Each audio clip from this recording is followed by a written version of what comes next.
এখন বাজে 1:10। আমি প্রপার রেডি হয়ে গেছি। সকাল থেকে উঠে খিচুড়ি বানিয়েছি, লাবড়া করেছি, ঠিক আছে। মা যেহেতু সিন্নি প্রসাদ দেবে আজকে মা লক্ষ্মীকে, সেই জন্য এখানে আমাকে এখন নারকোল কোড়াতে হবে।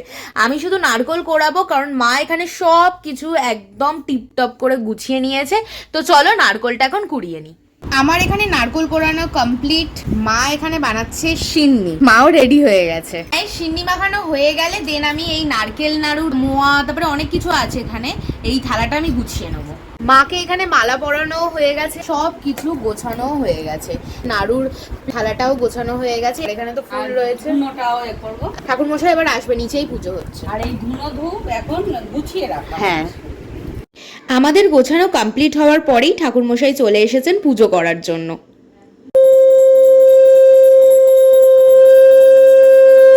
খুব ভালোভাবে পুজো হয়ে যাওয়ার পরে আমি ইভিনিংয়ে পড়ে নিচ্ছিলাম পাঁচালি। লক্ষ্মী পুজোয় তো পাঁচালি পড়তেই হয়, তাই জন্য। পুজো কিন্তু একদম কমপ্লিট, খুব ভালোভাবেই পুজো কমপ্লিট হয়ে গেছে। এখন বাজে 4টে, ওই বাজতে যায়। তোমরা যে এই প্রসাদগুলো দেখছো এগুলো সবার বাড়ি থেকে এসেছে। আর লক্ষ্মী পুজোয় তো এরকম হয়েই থাকে, সবার বাড়ি থেকে আসে প্রসাদ, আবার আমরাও দিতে যাই। তো সেই জন্য এত প্রসাদ জমা হয়েছে। তো এখন যাচ্ছি প্রসাদ দিতে।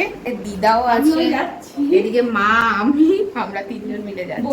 4টে তো বেজে গেছে, ফাইনালি সব প্রসাদ নিয়ে বসেছি খাবো বলে।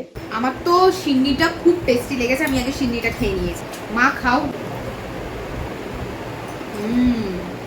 এই খিচুড়ি আর লাবড়াটা হচ্ছে আমি বানিয়েছি। ভালো হয়েছে। তো চলো এখন খেয়ে নিই।